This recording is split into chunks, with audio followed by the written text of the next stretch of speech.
watching a lot of Rob's player. Go ahead.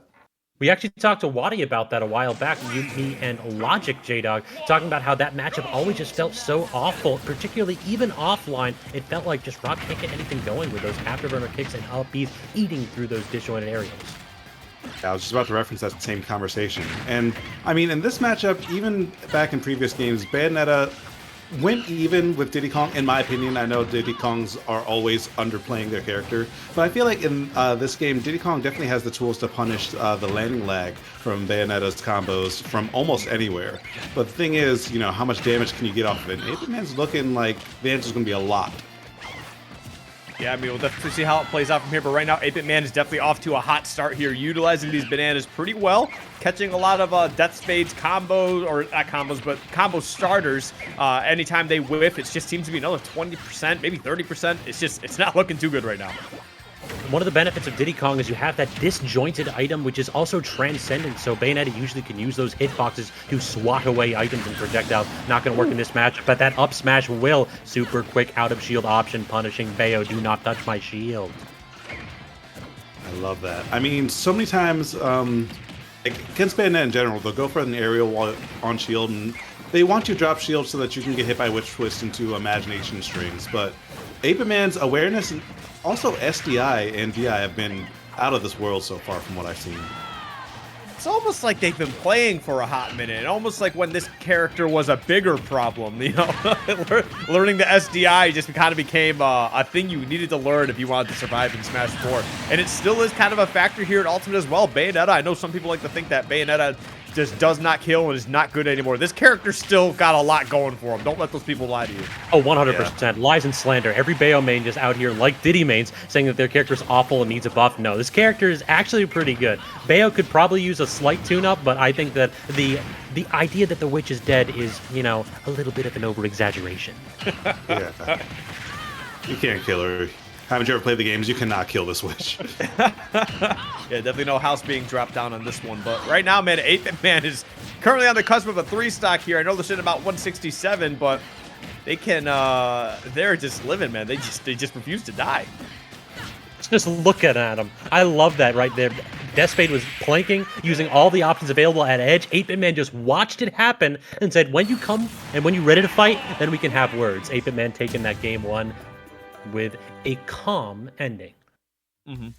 You see the Diddy Kong just kind of clap in there and on the Joy-Con. It looks so cursed. Actually, like from that angle, it looks like the 90s Donkey Kong cartoon. Oh no. Damn. That was actually really funny. Oh, well, that was a good game one. Definitely looking very good for 8BitMan. The Diddy Kong is definitely the pick to go with here because who knows how it would have been if Rob was on the battlefield. But Deathspade, you know, still has a game to figure this out right now. Try to find something to turn this around. And it is a best of 5 as well, so who knows where it goes. It could be a 3-0. It could be a game 5. I mean, getting after game 1, it just goes to see, you know, where both players adapt and how they change up their game plans. Mm-hmm. And Skiff, you had mentioned that they're single Joy-Con Bayonetta. Any secondaries that you know of? I don't think so. Right. I think they're pretty dedicated to Bayonetta. I think they might have played Korn. Hang on a second, let me check. Yeah, I was poking around. I only really saw like a lot of Bayonetta, but yeah, it looks like that's what we're going with.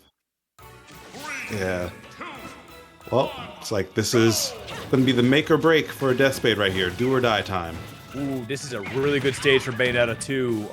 It's just a really solid stage. I mean, you don't have the kills off the top quite as easy, but you can surely drag your opponent all the way to those side blast zones fairly easy. And these platforms here can give you a nice little extension as well.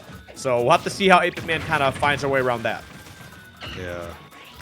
I like how Deathspade is starting to go for just more starters, but not really going for the full combo, because 8BitMan has been showing so many times that it's just not going to work. Unless, like, you have some level 3 or 4 reads on your combos, but you have to get more data first, and Deathspade just hasn't been in many positions to really get a whole lot, and won't be for this stock, at least. Sheesh. I'm actually really surprised that 8BitMan's SDI has been this good because they nerfed that mechanic. It is a lot harder to SDI out of strings, and not just because they lowered the SDI multiplier in a bunch of moves, they also reduced the window that you have to SDI. You can't do it every frame anymore. So because of that, a lot of these strings become so much harder to get out of, but 8BitMan just showing a lot of forethought here. See, I actually didn't know that they actually had reduced the SDI. I thought it was just pretty much nearly the same thing, but I guess not. So hey, actually a little bit of data here, just so we can talk about what Deathspade actually has cooking in the, in their pockets. So their second most played character is actually a Min, but the total usage percentage is 1%. They played this character 20 times. Now you compare that to their Bayonetta with just under 1,600 times played, and then you can see that the experience is definitely sticking out here a little bit. You're going to see them take that first stock, but I mean they're still kind of at a deficit here. See if they can find a way to turn this around in 8BitMan. Yeah. And also, I need to look this up to remember. But I remember, like, really early on that some of Bayonetta's moves had an SDI multiplier on it so that we wouldn't see Smash 4 again. The developers was like, no, not this time. Because I think normally it's every 4 frames of hit stun you can get 1 SDI input. But it used to be 1. You used to just be able to quarter circle and toss in as many inputs as possible, but that just doesn't work anymore with the 4-frame input. I miss Brawl, where you could just teleport, man. Exactly. Yo, where's Mr. Doom SDI at? Oh, man. Oh, but actually, Deathspade has controlled the banana for a second, but 8BitMan answering out of shield, using the tall frame of Bayonetta to his advantage. Just up smash 3 times in a row, that'll do. Yeah. Yeah, up smash certainly reaches for the top shelf there, and definitely gonna be able to close out that stock. We're gonna see if Deathspade can find a way to answer back. Starting off with the bats within, but goes immediately for the heel slide 8BitMan was waiting for. Uh-oh. I think that, yeah, that wouldn't quite kill. If they had delayed it just a little bit longer, it actually might have whiffed, but because, like, they're in wish time, I'm pretty sure smash attacks have a bit of a reduction on it. I mean, at least just getting the, nice little chunk of damage on there. They're definitely not in a horrible spot, but it certainly is getting worse as time moves on. Gets the down tilt, but that's not quite going to work there. Great catch right there by Deathspade. On the last stock now is 8BitMan. We'll have to see if Deathspade has something cooking here with this kind of a platform layout. This is the type of a setup to take 8BitMan off the side or top, but no. The tech into immediate up smash. That's actually twice we've seen that now. 8BitMan's actually taken 2 stocks holding shield as we see the witch twist kind of pop up through the platform, and then he just nails her with the up smash just to take out a whole stock. So Deathspade's got to be a little more careful when kind of throwing that out. Yeah, it's the ultimate Bayo vibe check. Like, are they going to, like, wish twist on your shield when you're on a platform? Most matchups you can, but against Diddy Kong, it's not really worth it. Actually, most matchups, it's really not really super worth it, unless, like, you have a hard read on them.